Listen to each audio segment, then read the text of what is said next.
intercede sa ngalan ng illegal na pogo, hindi naman po illegal yung mga panahon na yon, no? Pangalawa, totoo naman po, ang kliyente ko po ay Whirlwind, si Cassie Ong po, ang service provider. So totoo po yan na talaga namang mali yung nangyari na kalahating milyong dolyares ay binayad di umano para sa PAGCOR, hindi naman nakarating.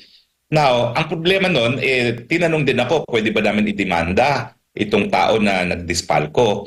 Ang sabi ko, unang-una, ang pwede magdemanda dyan, yung Lucky Star. So sabihin mo sa Lucky Star, magdemanda sila dahil ang Whirlwind, hindi mo naman pera yan. No? Pangalawa, hindi rin ko rin po pwede i-demanda yung tao kasi kapitbahay ko. At saka yung mga anak namin, kaklase from grade school to high school. So sabi ko, humanap na kayo ng ibang abogado dahil mahirap naman na yung kapitbahay ko mismo at kaklase ng aking anak, yung anak din ng taong yon ay ididemanda ko pa personal.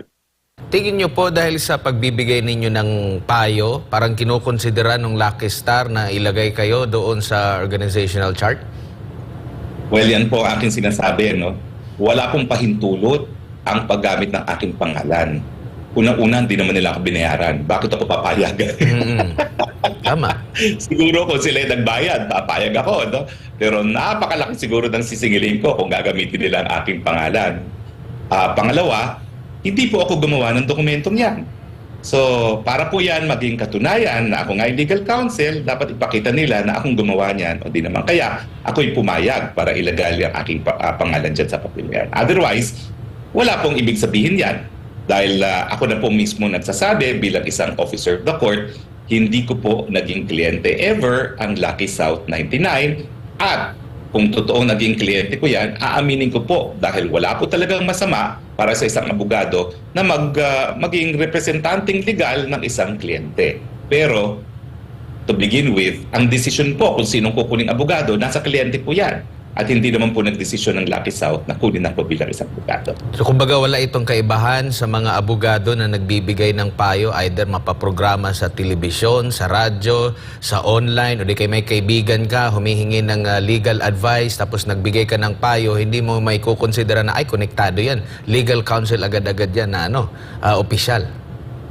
Dalawang batayan kasi yan eh. Sabi ng Korte Suprema, yung pagbibigay ng legal advice, meron ka ng attorney-client relation. Pero never ako nagbigay ng legal advice sa Lucky South. Ang legal advice ko palagi ay kay Whirlwind bilang service provider at tagapagpaupa ng kanilang premises sa Lucky South. Okay? Now, tapos, iba pa yung attorney-client relationship sa formal na engagement. Bakit? Yung attorney-client relationship gives rise to the fiduciary relationship. Ibig sabihin, bound ka by attorney-client privilege. Hindi ka pa pwede magsalita kung ayaw ng kliyente. Pero yung legal engagement, ito talaga yung pruweba na talagang kinuha ka na bilang isang abogado para sa isang legal undertaking. Kaya meron kaming kontrata. Kung kukuha ka ng retainer sa amin, meron kaming client engagement memo for our retainers. Or kung per case basis, meron kaming client engagement memo for in relation to a specific case.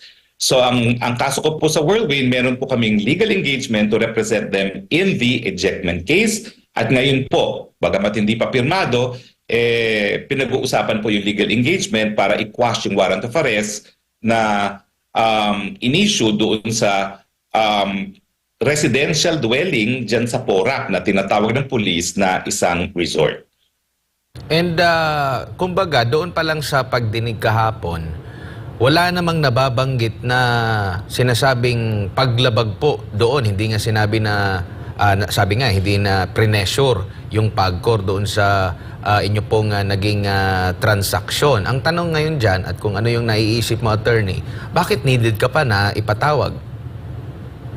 Well, I am sure po, kita nyo naman si Risa Antiveros, convinced siya dahil sa dokumentong yon, it will prove na ako'y legal counsel. Hindi po kasi siya abogada.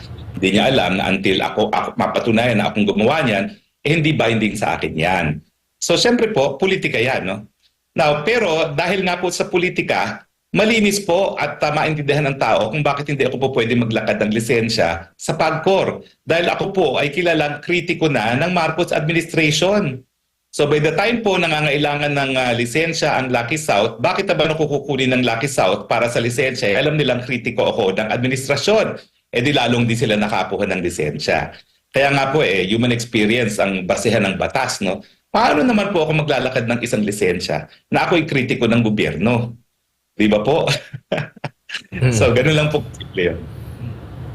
Well, attorney, kailangan, hindi ko lang na-monitor lang doon sa hearing, pero si PAGCOR chief yung nag-confirm, ay ba nag-presenta noong organizational chart. Kailangan din bang magsalita din ang Lucky South na hindi kayo kabilang doon sa legal team na kung saan pinapakita po doon sa kalang organizational chart?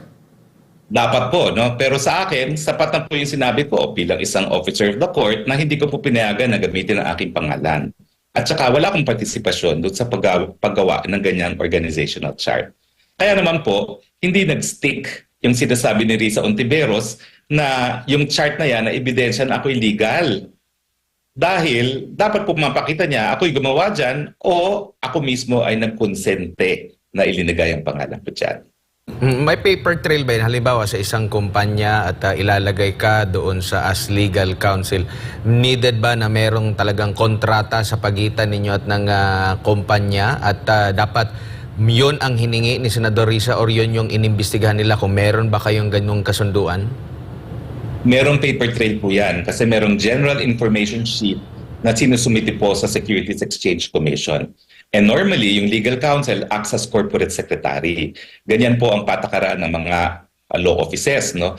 At ako po, hindi ako tumatanggap ng yung legal retainers mismo kung saan kami ay corporate secretary kung hindi ko talaga kakilala yung kliyente at kung talagang malaki yung magiging responsibilidad. At sa 34 years po na ako'y naging isang abogado, isang kumpanya lang po na under regulatory supervision ng gobyerno ang tinanggap ko para maging isang corporate secretary na binitawan ko rin po nung ako'y naging presidential spokesperson. So matotal attorney, may halong politika itong mga pangyayari ngayon? Politika po yan. Bagamat ako'y nagpapasalamat din kay Chairman Tenco kasi nagsabi siya ng katotohanan. Unang-una, hindi po ako naglabi para sa illegal na pogo dahil legal po ang Lucky South. Pangalawa, hindi po ako naglabi para sa kahit anong lisensya. Rescheduling of payment po. Hindi po ako ng braso. Kasi bakit ako magbabraso? Wala naman ako sa posisyon at kalaban pa ako ng administrasyon. Kaya lahat po dinaan natin sa pakiusap. Nako, attorney, wala po ang signal po ninyo. Muli nating balikan si Attorney Harry Roque at tungkol po ito doon nga sa naging hearing. Attorney, balikan ko lang, sa ngayon ba, ay alam natin na may mga illegal at legal na mga pogo sa bansa at ang Whirlwind ay kabilang doon sa mga legal na... Hindi po pogo ang Whirlwind. Ay, yan. Malinaw yan, malinaw. Yan po ay isang real estate company. Ayan. No? Ang pogo po ay yung Lucky Star na ng panahon ng pagmi-meeting namin ay merong lisensya. Pero for now, attorney, meron daw po ba kayong mga pogo pa? Illegal na pogo ha, hindi mga illegal, na kung saan abogado po kayo para malinaw po sa ating mga kababayan? Malinaw po, ni minsan hindi po ako naging abogado ng pogo. Ako po ay abogado ng Whirlwind. At alam niyo po, alam ng hukuman sa Pampanga dahil ako po yung ma-appear doon sa Vista doon. So, alam na alam naman po ng mga hukuman kung saan ako uma-appear na Whirlwind talaga ang naging kliyente ko. So, kumbaga, itong Lucky Star or Lucky ito yung kumbaga, nagre-renta doon sa inyo pong nire-represent. Oo. Hindi lang po sila nagre-renta, siya ay parang principal kasi service provider po. Kapag service provider, lahat ng pangangailangan nila, ibinibigay po ng Whirlwind. Hanggang computer po silang nagbibigay. At kaya nga po, pati yung pagsesettle ng obligasyon sa PAGCOR, tinulungan po sila dahil service provider sila. Para maintindihan po natin ang papel ng service provider, lahat po ng POGO operator, Chino yan. Kasi kinakailangan nagmamandarin. So wala talaga sila alam kung paano gagawin ng negosyo sa Pilipinas. Yung service provider po ang nagbibigay ng tulong sa kanila. Kung napatunayan po, attorney, na ginamit po, nilagay at wala pong consent ninyo na mailagay doon sa kanilang organizational chart at parang ibinahagi kayo ng kanilang kumpanya, meron po ba kayong legal na hakbang na gagawin laban dito? Wala naman kasi hindi naman siya sinumpaan. Unang-una, no? So wala siyang perjury. Wala naman yan. Hindi naman verified yan. Pangalawa, wala naman sa aking danyos. So, pero siyempre, kinakailangan ilabas ang katotohanan. Ang katotohanan nga is, kaya nasabi ko, no, Kung kliyente ko naman sila, aaminin ko bakit hindi. Dahil kung kliyente ko siya, ako ngayon, maingay na maingay at kinokondena ang pag-raid doon sa Pogo na yon kasi mali yung proseso nangyari, labag sa Bill of Rights, karapatang pantao.